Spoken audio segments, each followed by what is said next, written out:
Hey, what's up, everybody? Welcome into Crushing Fantasy Football. Yet another episode of Crushing Fantasy Football. I am Bryce Lockridge, your host of the show. All right, guys, today I'm going to be giving you guys my win-loss picks for the week. Now, obviously, we have 3 games on Saturday and then the full slate of games on Sunday. So I'm going to be doing my must-starts tomorrow for the week as far as fantasy football because, well, I just don't see a need to do that before tonight's game. Tonight's game is going to be a shit show. I don't really think you want to start a whole lot of players on either team other than the defenses. The best players to start in tonight's matchup are the defenses. And, if Josh Jacobs plays, you're probably going to definitely put him on the field. But I wouldn't even really put him in a category of, must start. If I were to make a must start video, he wouldn't be at the top of my list as far as priority players. So there's really not a whole lot of players you want to play tonight. So I'm going to get right into my win-loss picks. And then tomorrow I'm going to give you my must starts for the week. Anyway, last week I was 7-7, kind of a down week, really, as far as my win-losses. That was my first win-loss video that I did, for the channel last week.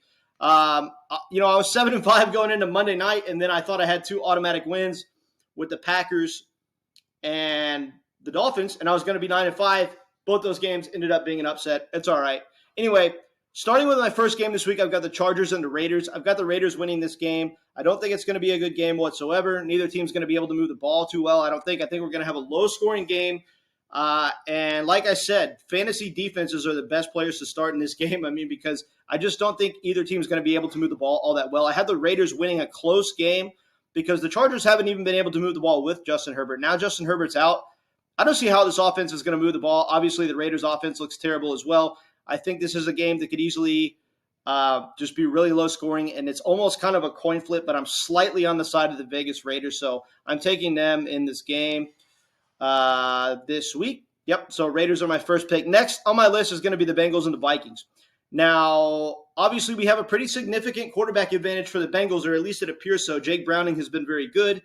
And, with that being said, the Vikings don't have their quarterback situation figured out at all, right? So I'm going to give the advantage in this game to the Bengals. I think their offense is, it's been really good the past 2 weeks, whereas the Vikings haven't been able to move the ball whatsoever. Neither team really has all that good of a defense, so there's really no advantage on the defensive side of the ball. I think Jake Browning's been very good.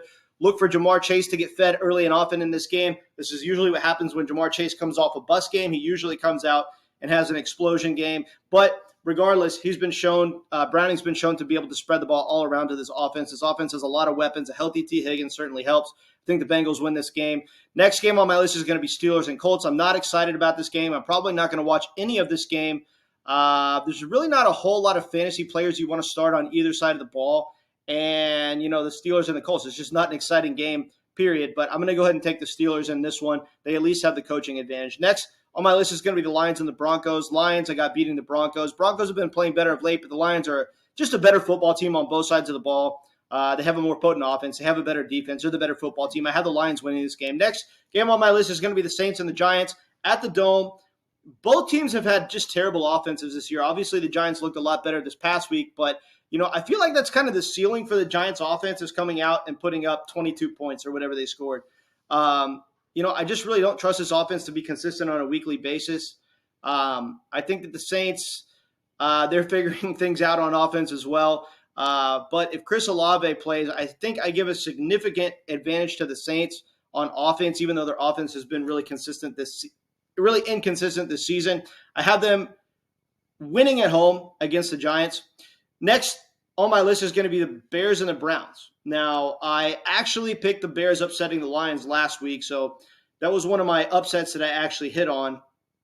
And I think the Bears are probably just more of a complete team. Obviously, the Browns are playing without Deshaun Watson for the rest of the season. Now, they've got one of the best defenses, if not the best defenses in the entire NFL. So on any given Sunday, the Browns can beat just about anybody with their defense. But the Bears' defense has improved significantly since that onslaught against Miami where they gave up 70 points. Justin Fields and DJ Moore are really getting into a rhythm. I think they have a significant advantage on the offensive side of the ball. So because of the offensive superiority, I'm going to take the Bears in this game. Next on my list is going to be the Falcons and the Panthers. I had the Falcons winning this game. I am not going to be betting on the Panthers anytime soon. Obviously, they're probably going to sneak one more win in at some point this year. Very rarely does a team go 1-15 or 1-16 now that there's 17 games. They're probably going to sneak in a win at some point, but there's probably not going to be any week where I actually bet on them to win. So I don't think there's much to think about here. The Falcons are not a good football team by any means, but I have them beating the Panthers. Next on my list is going to be the Packers and the Bucks. I had the Packers winning this game.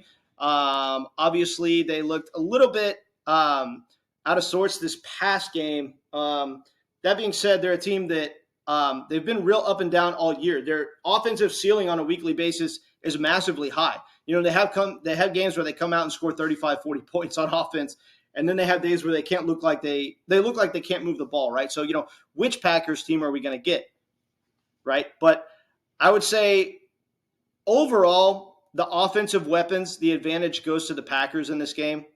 So I'm going to take the Packers to beat the Bucks, probably by 5 points or something like that. Yeah, next on my list is going to be Dolphins and Jets. The Dolphins are going to kill the Jets. I know the Jets looked really good coming off this last game. Their offense was moving the ball better. Their defense is good like it always is, but they're not going to be good enough to stop the Dolphins. The Dolphins are going to destroy the Jets. I think this is one of the easier games on the week to actually predict. Next on my list is going to be Chiefs-Patriots. I have the Chiefs winning this game. Obviously, they haven't really been playing nearly up to their potential, right? But the Patriots are one of the worst teams in the NFL, and I would be very surprised if the Chiefs didn't win this game. This is an easy one. Next on my list is going to be Titans and Texans. Now, I have the Titans beating the Texans, right? Now, obviously, the Texans have just imploded from within over the past 2 or 3 weeks just due to injury. Is C.J. Stroud going to get on the field this week? Is Nico Collins going to play, right? These guys are still questionable for the game. If they play, then the Texans are the better team, but I just don't even know if these guys are going to be on the field. If they are, is Nico Collins really going to be 100% coming back from his injury? CJ Stroud coming back from a concussion? It all just sounds very scary to me. And this could be one of those things where if they do get on the field and healthy, they do have the advantage. But right now, I'm doubting the Texans because I'm just not sure if their vital players are even going to be on the field, and they just got killed by the Jets. I'm going to take the Titans to win this game. But I'm not really thrilled about this pick, but I'm taking the Titans to win. Next on my list is going to be the 49ers and the Cardinals. So the 49ers and the Cardinals, I had the 49ers winning this game. Most people think they're the best team in the NFL right now. They're certainly in the conversation. There's no doubt about that. I have them beating the Cardinals. This should be the biggest blowout on the week, on the week, right? Like on paper, this should be the easiest game to predict. I don't think that there's anyone who's betting on the Cardinals to beat the 49ers, but you never know. Next on my list is going to be Commanders or Rams. The Rams offense is rolling. I actually predicted them to upset Baltimore in Baltimore last week, and I was almost right. The game went into overtime, but Baltimore ended up winning. Either way, the Rams are a way better team than anyone expected them to be this year. Their offense is way better than anyone expected them to be, and I said that coming into the season. Watch out for a healthy Matt Stafford. Last year, his elbow was hurt, right? Now that Matt Stafford is healthy, this offense is rolling. And I think that they're going to beat the Commanders on what's probably going to be one of the bigger shootouts on the week because both these teams are typically involved in high-scoring games. Next on my list is Cowboys and Bills. I have the Cowboys beating the Bills. I feel stupid for betting against my team last week, the Cowboys. I actually bet on the Eagles to beat them. And, in retrospect, I probably should have bet on the Cowboys. On paper, they definitely were supposed to win that game. I just hadn't seen them win a close game in a while against a good team, but the game didn't end up being close like I thought it was. We actually ended up blowing the Eagles out. Anyway, I think it'll be a tighter game this week against the Bills. Both teams are talented on both sides of the ball. I think the Cowboys win by a field goal, something like that. Maybe as much as a touchdown, but I definitely have the Cowboys winning this game. Next on my list is going to be the Ravens and the Jags. I think the Ravens are going to beat the Jaguars. Both teams have potent offenses. But, Christian Kirk is hurt, right? So, the Jags offense isn't as good, on paper as they were when Christian Kirk was healthy, but they've had a very, Lawrence has shown a very good rapport with Evan Ingram, right? So, the offense has still been able to move the ball. That being said, I think the Ravens have a better defense. They're more of a complete overall team. They're one of the better teams in the NFL. This game could easily go either way, but I've got the Ravens winning this game.